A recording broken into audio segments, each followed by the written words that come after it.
Hi, doctors. I hope your palate is beaming with a delightful lunch, and similarly, your brain is imbibing so much of the wholesome wisdom. Well, now let's listen to a lighter yet crucial topic which shall benefit you not only as a doctor but as a parent too. Today, wherever you go, you see all age group children along with their respective guardians obsessed with their very own gadgets, handing with their very own electronic gadgets in their hands. How many of you are fed up of your child's habits who constantly gaze at their screen, and in spite of all the efforts, this habit has been too rigid to break? The question is, can we really keep this age, this generation away from cell phones? If so, then how do we do it? So I request, sir, to hit the nail on our heads and tell us do we do how exactly do we de-addict ourselves from the cell phones? Over to you, sir. Thank you, madam. And at the outset, I must thank the organizer as well as my respected chairperson, who are my teachers. And today's topic, I think, is very important.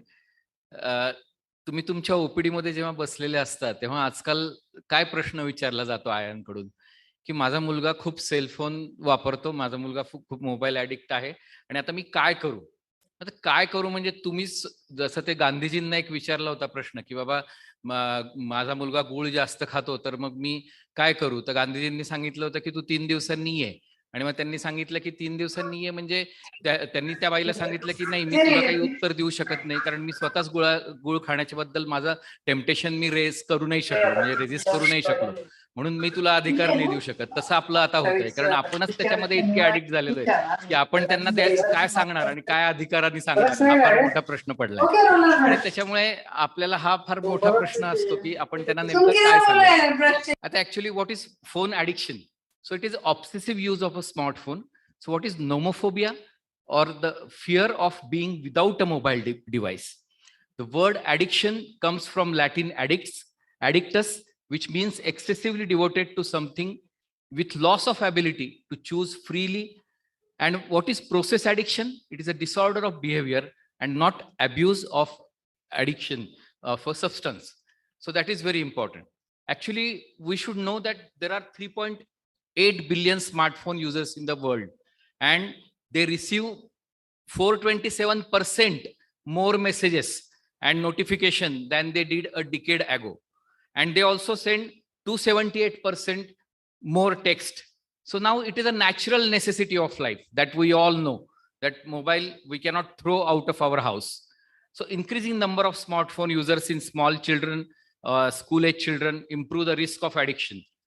And scientists says that release of feel good chemical in the brain during social media activities can be more intense than heroin use. So that is very important sentence, that feel good chemicals are very important. And this is we must know that how it happens.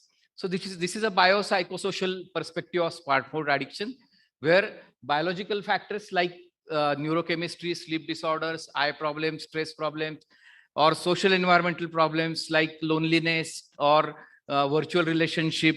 Nowadays actually पूर्वी कसं असायचं की आपल्याला खूप मित्रमंडळी असायचे. आता सगळेजण काय म्हणतात की बाबा तुला फेसबुकवर किती मित्र आहेत, तुला इन्स्टावर किती आहेत, त्याच्यावरती त्यांचा पॉप्युलॅरिटी काउंट केली जाते, म्हणजे मुलांमध्ये सुद्धा. म्हणजे ते खूप महत्वाचं असतं. आणि मग सायकोलॉजिकल प्रॉब्लेम्स पण असतात, सेल्फ एस्टीम, अँझायटी, डिप्रेशन, अँगर, आपण खूप प्रॉब्लेम पाहतोय सध्या रोज. आणि मग त्याच्यामध्ये basically all these factors affect mental health and interpersonal relationship. So actually what happens in the brain, that is very important. So it is a chronic phone overuse is proven to change reward circuit, and this is proved that scientifically, that GABA is an inhibitory neurotransmitter that produces a calming or euphoric effect, and it can control fear and anxiety. And the inhibitor plays significant role in addiction by rewarding substance use and reinforcing addictive behavior. So chronic phone use can increase or decrease GABA, And the most important is that the teens, this experiment has been done, and teen who received cognitive behavioral therapy, their brain chemistry reverted to non-addicted ratio. That is important. So that's why it is not that it is a permanent effect. So there are other things which has been proved, that there is decrease in the gray matter. So that is also has been proved in those who are having cell phone addiction. So that is also one of the important factor we should remember. So actually almost all cell phone users, म्हणजे आपण सुद्धा आपल्याकडे काय करतो की झोपण्याच्या जागेच्या तिथेच आपला मोबाईल असतो, आणि मग त्याच्यामध्ये ते वेकिंग आवर्स जे असतात त्यावेळेला पहिल्यांदा आपण काय करतो, उठल्या पहिल्यांदा आपण शेजारी आपले मुलं असतील किंवा नवरा असेल किंवा बायको असेल, तर त्यांना कोणी पहिल्यांदा गुड मॉर्निंग नाही म्हणत. पहिल्यांदा आपण काय करतो, तो घेतो आणि काय आहे काय नाही ते बघत राहतो. So that is very important. ते बऱ्याच वेळेला ते प्रॉब्लेम येतो की people may wish to cut back but continue to check their phones frequently, and many people check their phones upon waking even before they say good morning to their loved ones. So young adults reportedly check their phones every few minutes. In fact, society uses cell phone so much that they have become an extension of the self, like an extra appendage. So that has happened. So what are the signs and symptoms of cell phone addiction? So lying about the smartphone use, की मी कमी वेळ वापरतो वगैरे असे सांगणारे नक्कीच खोटं बोलत असतात. लव्ड वन एक्सप्रेसिंग कन्सर्न, की आईला वाटतं, वडिलांना काळजी वाटते. निग्लेक्ट और trouble completing duties at work, school और home. More and more time using phone. Checking people's profile repeatedly due to anxiety. ते काय करतंय, त्यांचा वाढदिवस आहे का, त्यांनी काय केलं, त्याच्या बाबतीत काय झालं, प्रत्येकाचं ते प्रोफाईल चेक करणं खूप चालू असतं. Accidents or injury due to phone use, working later to the complete task, and weak or non-existent social life which has happened. Then other signs symptoms like isolation from the loved ones, feeling of lack of connection, angry or irritated if phone is interrupted, getting up at night to check a phone. अरे काय त्यांचं काय रात्री चाललंय, काय त्यांनी काही message टाकलाय का. Reaching for the phone the moment they are alone or bored. आणि phantom vibration, अरे वाजला का. आपल्याला बऱ्याचदा असं, अरे की खूप वेळ झाला बा नाही वाजला, 10 मिनिटं झाले, 5 मिनिटं झाले. फॅन्टम व्हायब्रेशन्स म्हणतात त्याला. Craving access to the smartphone and another device, and fear of missing out. हे खूप महत्वाचं आहे. म्हणजे अशा प्रकारे आपण त्याच्यामध्ये साईन सिम्पटम्स वरतून ओळखू शकतो. आता निगेटिव्ह इफेक्ट्स काय काय असतात. स्लीप डेफिसिट, आपल्याला माहिती आहे बऱ्याच मुलांच्या बाबतीत हा प्रॉब्लेम आता येतोय. लोअर कॉन्सन्ट्रेशन, क्रिएटिव्हिटी ब्लॉक, कारण सगळं आयतं मिळत आहे आणि त्याच्यामुळे ते विचार करणं सोडून दिलंय. ॲग्रिवेटेड आणि added anxiety, reduced cognition, stress, loneliness, insecurity, impaired relationship, poor grades आणि psychological disorders. So all these are negative effects. मग त्याच्यामध्ये या मुलांच्या बाबतीमध्ये काय प्रॉब्लेम येतो की त्या सगळ्या निगेटिव्ह इफेक्ट्समुळे त्यांचा परफॉर्मन्स स्कूलमध्ये पण कमी होतो. त्यांचा परफॉर्मन्स आपल्याला दिसायला लागल्यावरती मग त्यांच्या आई वडिलांना जाग येते, अरे की हा का असं करतोय, काय नाहीये. मग आता पूर्वी तर चांगला होता, आता जसं 5वीत गेला तेव्हापासून. आणि मग मागच्या करोनाच्या काळामध्ये तर असं झालंय की मुलांना, आई वडिलांना हेच माहिती नाहीये की मुलं नेमकं ऑनलाईन शिक्षण घेत होते का मोबाईलवरती वेगळ्या गोष्टी करत होते. आणि मग ते त्यांच्या बाबतीमध्ये त्यांचे ऍडिक्शनचे बरेच केसेस आमच्याकडे अशा आलेले आहेत की ज्याच्यामध्ये आम्हाला बरेच काउन्सिलिंगच्या गोष्टी करायला लागल्या. त्याच्यामध्ये मी जे मीडिया हिस्ट्रीच्या बाबतीत सांगत होतो तेच आता सेलफोन हिस्ट्रीच्या बाबतीत सांगेन, की हिस्ट्री कशी घ्यायची आपण, ती आपल्याला सवय लागली पाहिजे. How many hours to which media, under what condition, what are the content of program, selection criteria, supervision by adult, other leisure time activity, inference discussion होतं की नाही. न्यूट्रिशन हिस्ट्री, आपल्याकडे सगळ्या आयात सांगतात मोबाईल बघितल्याशिवाय जेवतच नाही. आता मोबाईल नसताना पण मुलं जेवतच होती पूर्वी, पण आता हे त्यांना अगदी म्हणजे कॉमन असतं.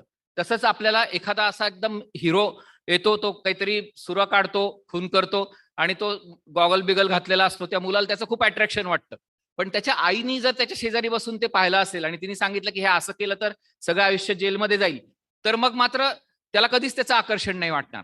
So that's why it is very important that inference discussion is very important. आणि मग अदर लिजर टाइम ऍक्टिव्हिटीज काय आहेत त्या मुलाच्या, ते पण महत्वाचं आहे. So either we are using that as a third parent or servant is very important. So how to break cell phone addiction? So don't use phone as an alarm clock. Resist the urge to check your phone immediately upon waking. Your phone charging should be in another room. Set limits of use. Do not use phone during meal time. Turn your phone off for a specified time. Leave phone at home or car and forget it. Then practice mindfulness. मोठ्याने श्वास घ्या.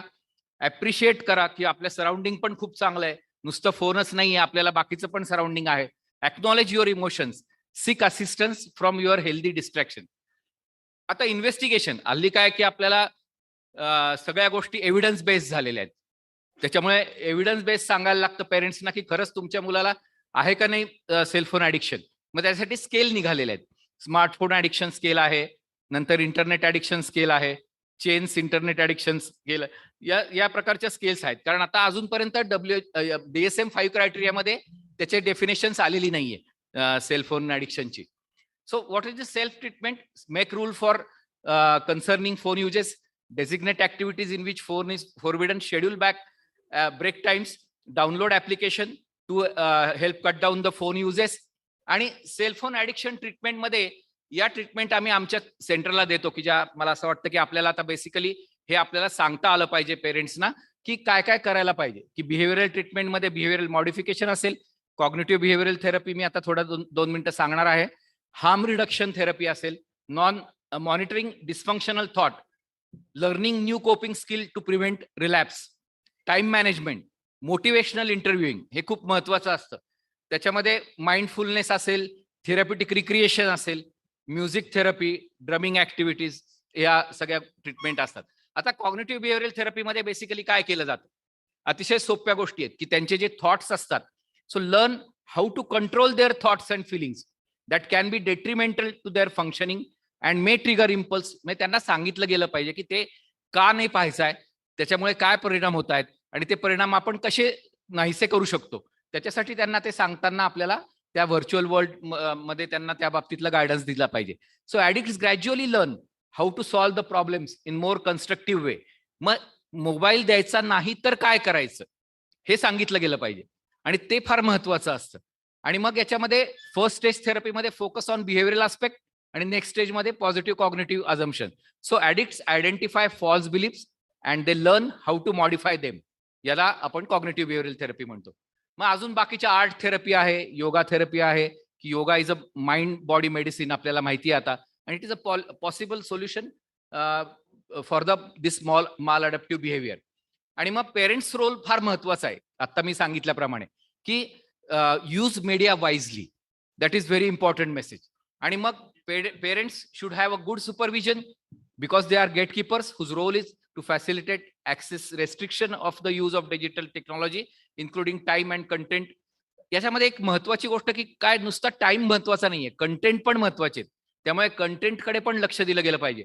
आणि discussion between parents and children about the benefits and impacts of the smartphone uses. आता actually strengthen the relationship हे फार सुंदर वाक्य आहे. There is no app to replace your lap. आणि so read your child, that is very important. So त्यांना सवय लावा. हे जे मी मेडिसिन्सची स्लाइड दाखवतोय ही महत्वाची का आहे, कारण हे USA FDA अप्रूव्ड ड्रग्ज आहेत की जे आपण ज्यांना ऍडिक्शन जास्त आहे त्या मुलांना ते वापरू शकतो. आयदर अँटी डिप्रेसंट ड्रग्ज असतील, अँटीसायकोटिक ड्रग्ज असतील किंवा ओपिएड रिसेप्टर असतील, सायकोस्टिम्युलंट असतील. पण सर्वात महत्वाची गोष्ट काय आहे ती म्हणजे क्रॉनिक एक्सरसाइज एंगेजमेंट जर असेल तर it is associated with less smartphone addiction and fewer withdrawal and mood related symptoms. So exercise is more important than other therapies. मग डिजिटल इंटरव्हेन्शन काही प्रकारचे दिले जातात की ज्याच्यामध्ये problematic smartphone use is best measured by self reports tool. तर self reports tool कोणतं असतं, MPPUS म्हणून एक आहे की ज्या टूलच्या साह्याने आपण ते त्याचे पॉइंट्स हे करतात आणि ते आपल्याला गायडन्स देत असतं. त्याच्यानंतर 8 to 12 वीक्स प्रोग्राम आहे हा की ज्याच्यामध्ये त्यांना डिस्कनेक्ट केलं जातं डिजिटल मीडियापासून आणि मग त्यांना त्यांच्या पुढच्या गोष्टी त्यांच्या शिकवल्या जातात. हा पण एक प्रोग्राम आहे. So actually these are last 2 slides. Don't let phone addiction win. We know that cell phone is definitely excellent source of information, but we know that it is potentially dangerous also. So be proactive. Do not let a phone consume anyone's life. step towards recovery and all out phone detox. As much awareness to the issues as you can, and conscious of our issues and tracking our behavior as best as we can all we can do. So what are the take home messages? It's time to identify the impact of cell phone and media addiction. Talk about cell phone media addiction to our parents. हे अतिशय महत्वाचं मला वाटतं की ज्याच्या बाबतीत IIP आता खूप पुढे यायची गरज आहे आणि काही प्रोग्राम्स तयार करायची गरज आहे. म्हणजे मी सरांना पण त्याच्यामध्ये सांगेल की मीडिया पॉलिसी हा एक अतिशय महत्वाचा इश्यू आहे की त्याच्यामध्ये आपण IIP ऍक्टिव्हली इन्व्हॉल्व्ह होऊन करायला पाहिजे की media policy should contribute to positive role in developing child's life. Work ahead is to discover what is beneficial, for whom it is beneficial, and when it is beneficial. So be vigilant to find out cases with addiction, and always prevention is better than cure. Thank you very much. Thank you सुचित, खूपच छान सांगितलं तू. आणि तो आवडला आम्हाला की there's no better app than mother's lap. So be friends to your children.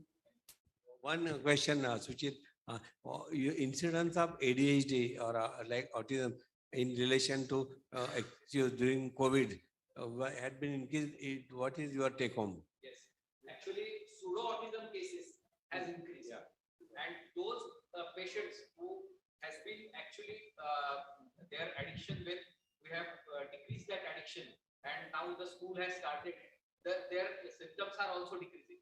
So many times it may be a pseudo autism also. So we have to just check it out and monitor them every 3 months or 6 months. Thank you, Suchit.